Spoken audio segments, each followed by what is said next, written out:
As we've been reporting, thousands of displaced Palestinians are now fleeing eastern Rafah after Israel ordered people to evacuate ahead of a ground offensive on the southern city. Cliff Kupchan joins me now. He is Eurasia Group's chairman and a leader of the firm's global macro coverage. Thank you so much for being with us. You recently went to Qatar, where you met with officials and discussed the potential ceasefire in Gaza. Where did things stand then, and how do you see it now that there's been this recent developments today?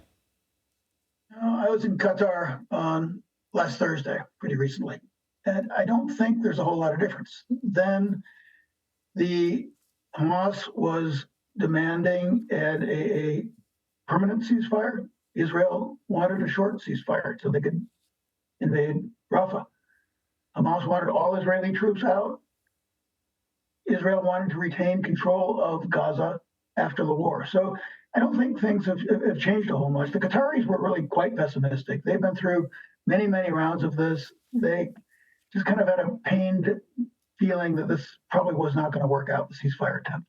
So do you see the recent development today in that same light? In other words, it's not the possible movement that some have been suggesting.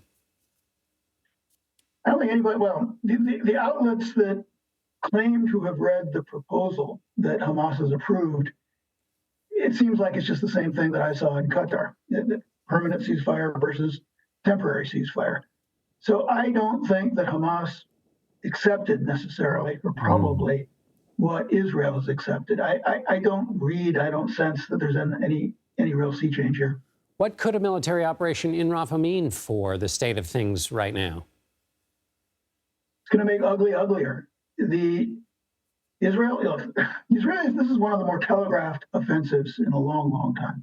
The Israelis have been telling me, they've been telling anybody, who was asking, that they are going to take out the 4 battalions, about 5,000, armed troops left in Rafah. They're going to take them out so that Hamas cannot retain an organized military capability. So I think they're on the verge of doing that. That means a lot more civilian deaths, painfully, tragically.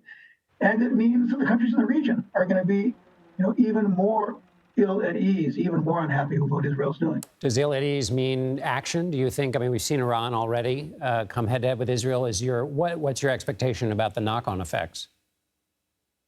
Well, the Houthis are going to start shooting even more. That's bad for shipping.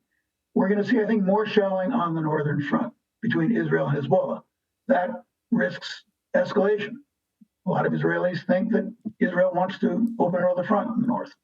But yeah, the real show is Israel and Iran. After the 14 April attack by Iran on the Israeli homeland, we're in a different world. We're in a world where a misstep by either one could result in a regional war. And that's the one I'll really be watching. Cliff Kupchan with the Eurasia Group. Thank you so much for being with us, Cliff. Thank you.